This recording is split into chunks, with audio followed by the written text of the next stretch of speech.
আজকের রাতের গল্প এক শিউরে ওঠা সত্যি কাহিনী। এক নির্জন গ্রামে বহু বছর ধরে পড়ে আছে এক ভাঙা বাড়ি। লোকজন বলে ওই বাড়ির ভেতর রাতে মানুষের ছায়া মরতে দেখা যায়, অথচ সেখানে কেউ থাকে না। একবার আমার এক বন্ধু চ্যালেঞ্জ নিয়ে মাঝরাতে ঢুকে পড়েছিল ওই বাড়িতে।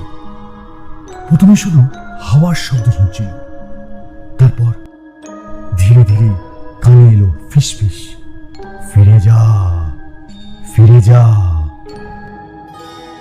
সে টর্চ জ্বালাতে দেখলো দেওয়ালে ভেজা হাতের ছাপ, যেন এই মাত্র কেউ ওখানে ছুঁয়ে গেছে।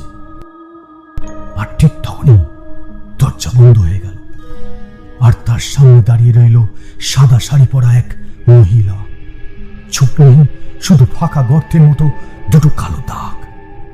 সেই রাতের পর থেকে আমার বন্ধুকে আর কেউ খুঁজে পায়নি। তুমি কি সাহস করবে ওই বাড়িটায় ঢুকতে? নমস্কার।